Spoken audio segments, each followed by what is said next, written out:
Hey, Niles. Hi.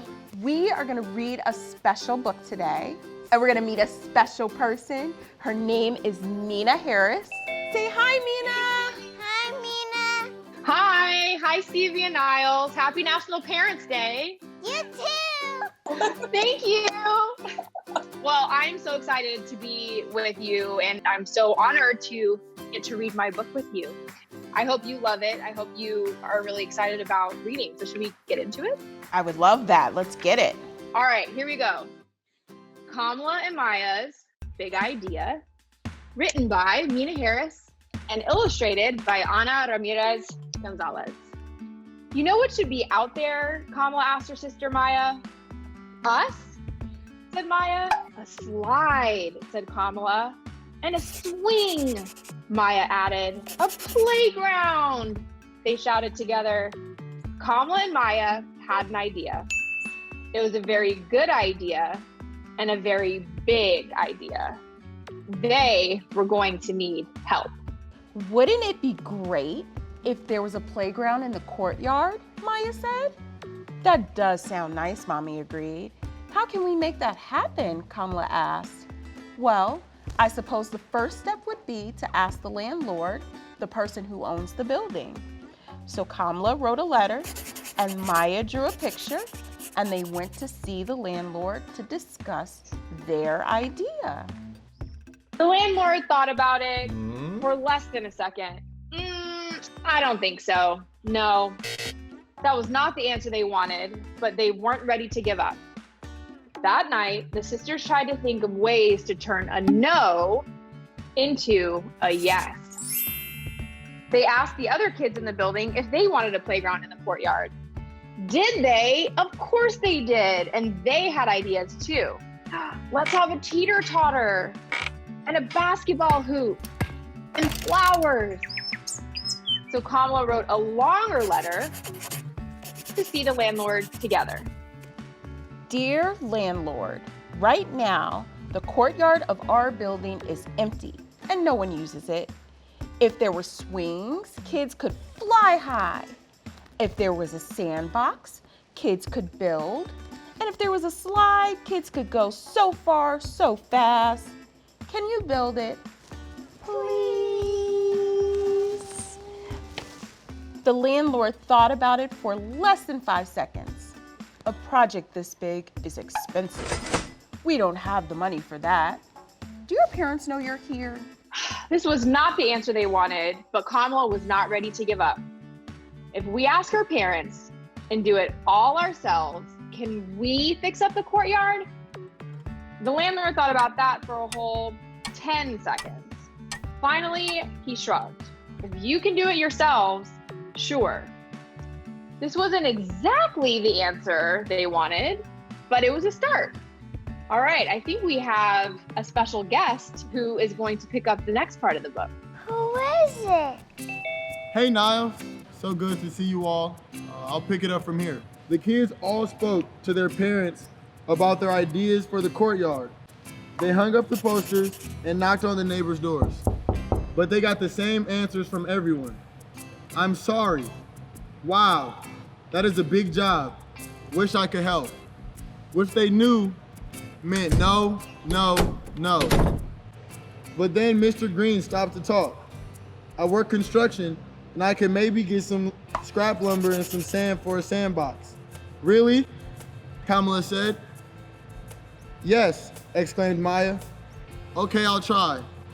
It wasn't a yes, but right now maybe was the sweetest word they had ever heard. Maybe gave them hope. I wonder what's gonna happen next. Meena, won't you read it? All right, thanks, Jordan. Let's see. The next weekend maybe turned into yes. The kids all helped measure, and Mr. Green cut the boards.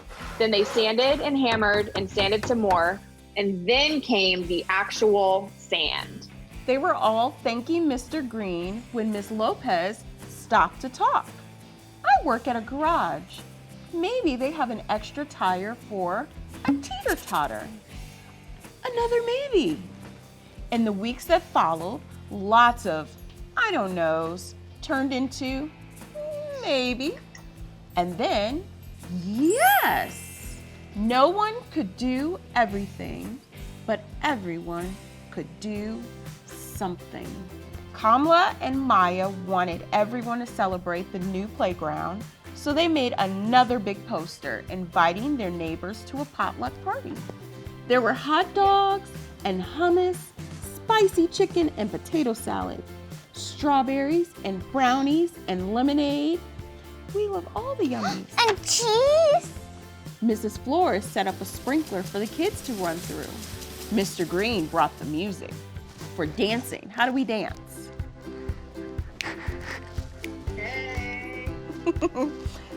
Kamala admired the new playground, but she noticed there was still one thing missing. No one knew how to make a slide, but Miss Flores knew where they might buy one. I teach at Emerson Elementary, and they're redoing their playground. Maybe we could buy the old slide? This was a different kind of maybe. How can we afford that maybe?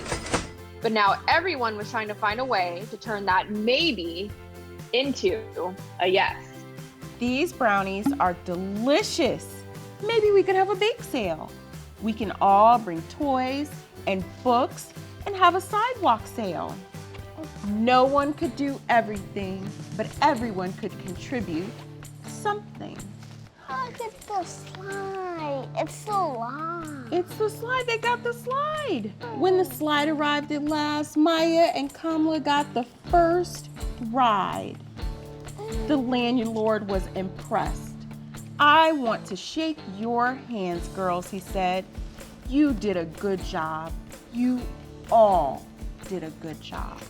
Kamala and Maya had an idea. It was a very good idea and a very big idea. And with a lot of help, they made it happen.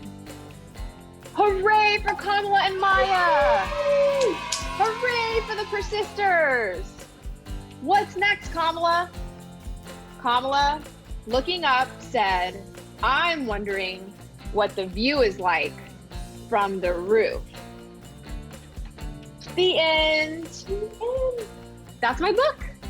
Thank you for listening and reading with us, Niles. What was your favorite part? When they had an idea. And what was that idea? The playground. The playground. That was Good job, Niles. Niles, do you have any big ideas? So Stevie, as a Black parent, what are some of the important conversations that you've had with your kids that have stemmed from books, especially in this moment? A lot of the books that we love that are dear to our hearts really talk about loving the skin we're in and doing for others and giving of ourselves. And those are the things that we just want them to continue to learn. Absolutely. You know, we're in a moment right now where, number one, we're all busy, we're all tired and exhausted and living through a pandemic. And then on top of that, mass civil protest and all racial inequality and everything that's happening right now. It can feel exhausting and overwhelming. But I think books like this especially help parents to start that conversation and then to continue it in a way that feels natural to them and feels right, appropriate for their household. And younger kids, they aren't immune to this, right? And Exactly. So the more we can provide opportunities for them to express themselves and be curious about the world, and you know, for us to just have those conversations. You asked us what one of our favorite books are. It's A is for Activism, right? I love that book. Yeah. It's a great book, and I think it really helps break down a lot of what's happening in this world.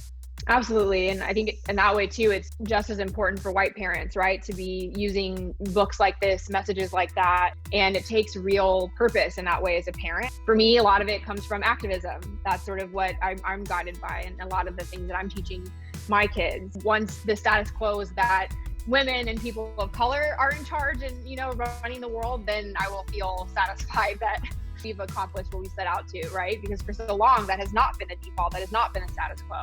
And we still have a long way to go, obviously. And I think that in that way, books like this, and there's so many other authors of color that are really committed to this. And the more we do that, I think ultimately the better, you know, we all will be, and the better the future for our children will be, for sure.